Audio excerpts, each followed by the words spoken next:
Good morning from Panhandle Outdoors, America's only daily outdoor TV show. Your source for fishing, hunting, and information for folks who enjoy the great outdoors. Now sit back, relax. It's Panhandle Outdoors. Hi, good morning. Getting ready for a fishing trip for Panhandle. We're down here at Cape San Blas. I'm in a hurry, so I'm not going to talk long. I'm running late. It's already daylight. We'll be fishing now.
Might be big enough.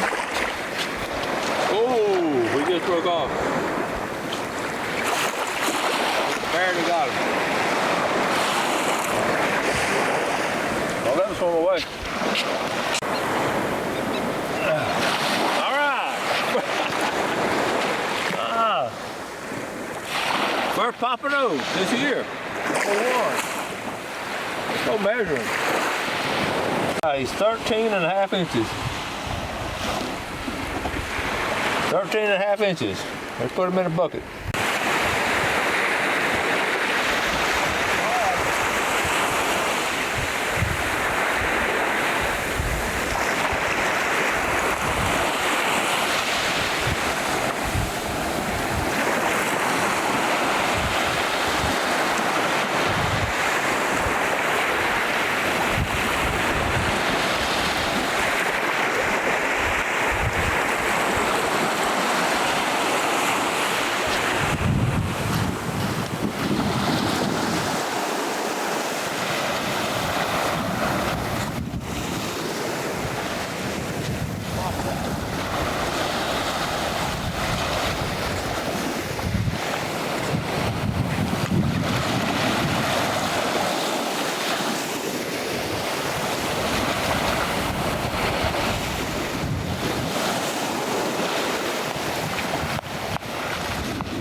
He was hooked good.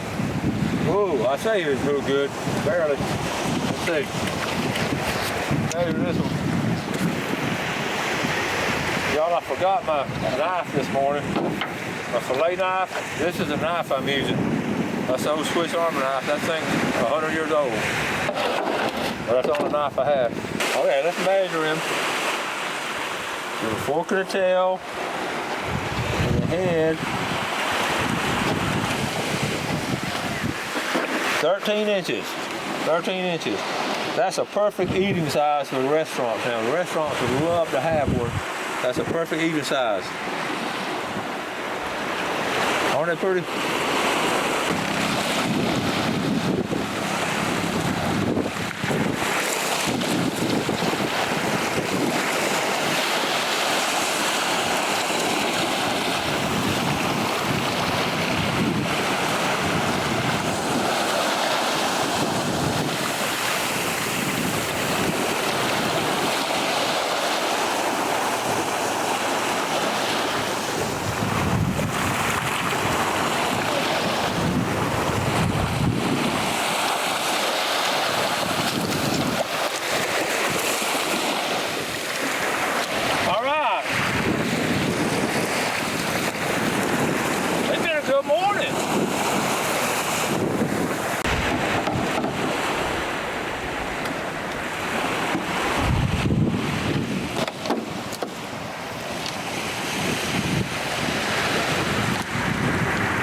about 13 and a half inches again.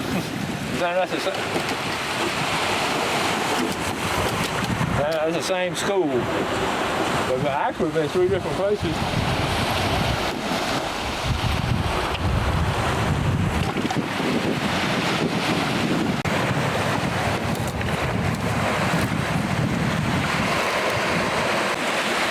This will pull out of the stake before I got to it.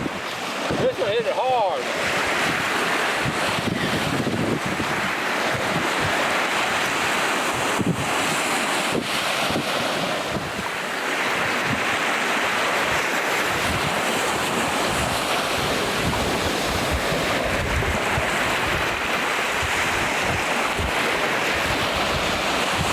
I just realized I was checking the radar, my phone. When you take my phone, I don't want to go out waiting in it. I don't normally do that. I'm checking the weather.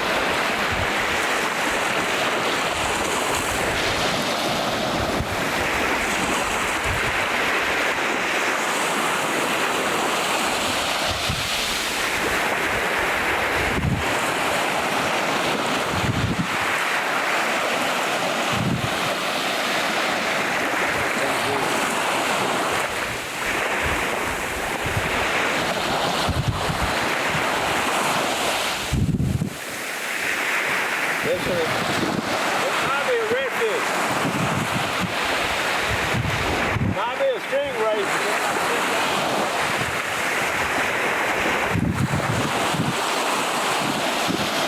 Oh, there's a pompano.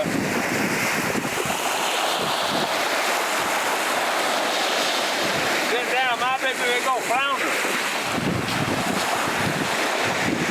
You leave anything else, might be a shark. There ain't a shark.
For losing this one.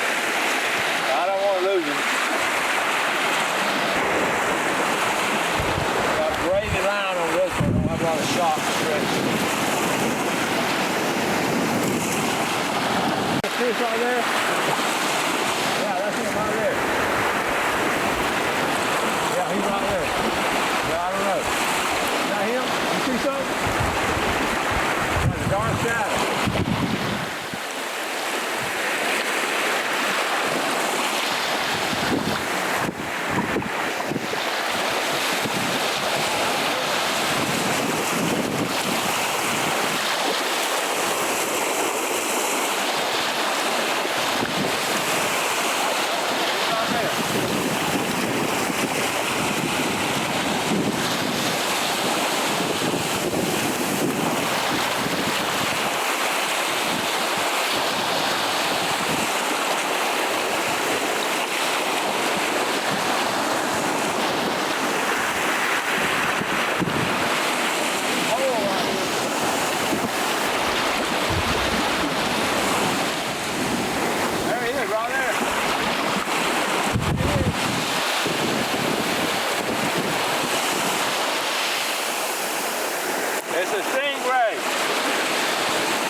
sits down, forms that suction.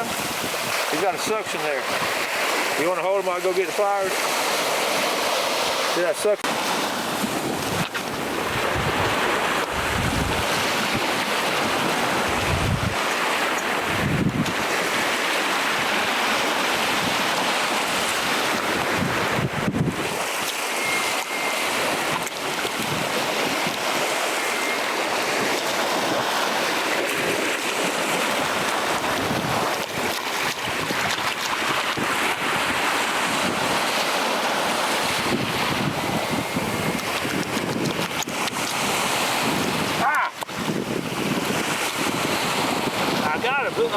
He's unhooked. Oh, the other hook got him. Doggone it. The second hook got him. Man. Can you flip him over?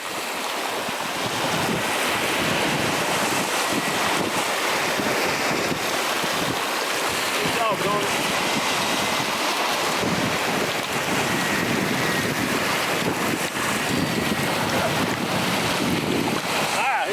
All right, here we go. Ow!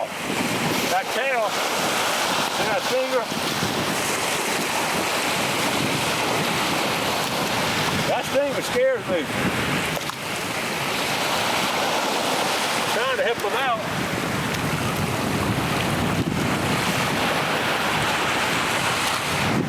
Too slimy.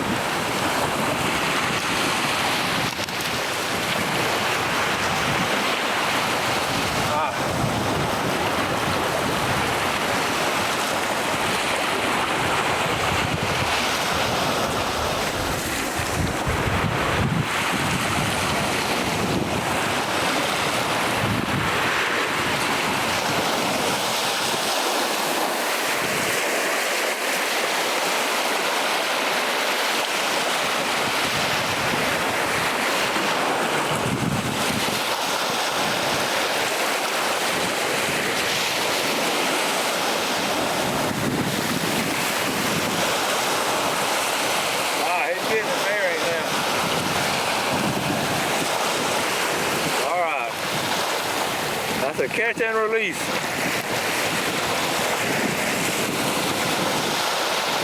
Yeah, he got plenty of water now. Well, that fool don't want to get out.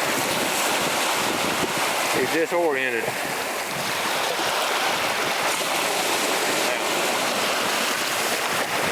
There you go, now swim. There you go. He's tired too. All right, he's gone.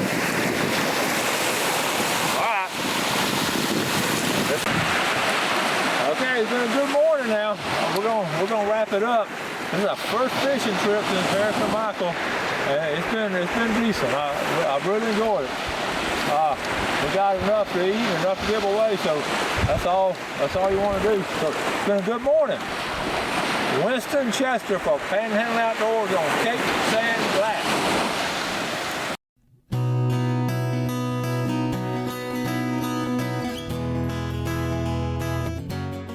All right, Ronnie, tell us one of the most fascinating stories I've heard is how you guys found the tarpon. Tell us the background of finding the SS tarpon. Well, you know, we looked for it for several years. It was really hard to find without all the modern equipment we have now. And some of the captains knew where it was, and it's a tremendous wreck, has a tremendous history behind it, you know. But we started looking for it long ago, and we chartered a plane once or twice and flew out there. On a good day, we thought we'd be able to see it and have somebody there in a boat, drop a buoy on it. But that didn't work, so we finally found out, you know, roughly where it was. And we got some bearings on it. You know, we used to use land bearings.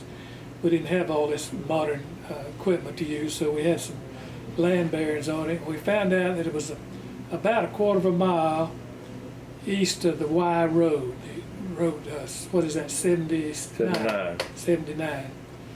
We knew it was about a quarter of a mile west of there and about somewhere around 100 foot of water. So we got us a plan made. We got us an anchor, and marked it at 96 foot exactly. Is where we marked the anchor to know how deep it was. And we got a boat out there in that area, and I took my boat and we ran down the beach to 79, and then I turned the steering wheel to my back and I kept the Y open. You can see it, you know, a long ways. And every so often we'd stop and check the measurement, see how deep it was. And we'd go on out till we got to the right depth and we threw a buoy. Then we ran what we thought was a quarter to the east, through another buoy. And then we started circling around and around and around. And we did that probably 45 minutes to an hour. And we didn't find anything, so my little brother Raymond said, "Drag me behind the boat." And so we threw a rope out the back of the boat, and he held on to it, and we drug him in circles. You put a mask on? Or? Put a mask and fins on, and we drug him round and round, and finally he said, "A lot of barracudas." And he said, "They're going back this way." So he went following him, and we followed him. And finally he said they kind of settled, and we threw a buoy, and that's where it was. So those barracudas sort of led y'all to it? Yeah, they were probably maybe 100 yards off the wreck. And we got on there. It was interesting. It was a beautiful day. The water was crystal clear. And when I jumped out of the boat with my tank, we free dived first and shot some fish up in the water, spearfishing. And then when they all went down to the wreck, I got up, got my tank regular on, spear gun. I jumped over, and there was just a big half bubble over the wreck, bait fish, millions of them. And I started down, and I looked at the bait fish, and right through the middle of all this bait fish, about a 40-pound black grouper came up. And I shot him before I could even get to the wreck. And then we went down and shot some more fish. Just had a wonderful dive. When you first looked at it, what did it look like, the wreck itself? There was quite a bit of wreckage there then. I understand part of the superstructure had been pulled off somewhere. It probably wood and disintegrated. Mm-hmm. But the boilers and all were there, and now I understand there's very little left of it. Mm-hmm. Just a pile of metal, you know.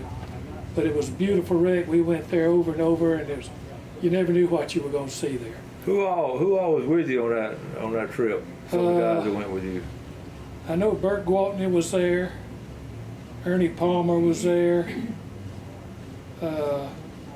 It was two boats of us. And Buddy Voss, I think, was there. Most of the old shooter giggers were there. Yeah. Well, that was a fascinating part of our history right there. I guess, did y'all go back to it pretty regular? We didn't want to fish it too much, and we'd go back probably once every couple of months, 3 months, something like that. You never knew what you were going to see. We saw some fine bull sharks on that thing, and we killed some old jewfish, you know, some grouper and snapper, flounders. It was an interesting wreck. Okay, Ronnie, I know when you drove it and you got some fish and everything, I guess it was fascinating to see what all was out there. I know beer bottles was one of the claim to fame about people finding the beer bottle. Tell us what you saw first. Yeah, well, there was beer bottles everywhere. They must, you know, it was a cargo ship too. They carried cargo all down the coast, and it was just hundreds and hundreds of beer bottles down there. And there was some white china bowls and dishes, plates. And I picked up 4 or 5 pieces of that, and I brought it home, and I showed my mom, and I said, "This came off the tarpon," and it had barnacles on it, little growth around it. And about a week later, I saw her, and she showed it to me. She had washed it. I'm sure she intended to use it. But it was a very interesting wreck. One of the highlights of my diving career was the first dive on the tarpon. It was a beautiful day, crystal clear water. You could see the wreck from about 60, 70 feet up when you get down that far. You know, we shot some amberjack on that thing that, I shot one that weighed 96 pounds. Wow. That's a big amberjack. I shot him and got him right up to the boat, had my hand on the side of the boat. He was on the line down there on the gun, and he pulled me all the way back to the bottom again. I had to come back up again, but we killed some really good fish. But it was an interesting wreck. It was an interesting dive, and one of the highlights of my diving career. Thanks for watching America's only daily outdoor TV show, Panhandle Outdoors with Winston Chester, featuring hunting, fishing, and other activities and information to help you enjoy the great outdoors. Join us next time for Panhandle Outdoors.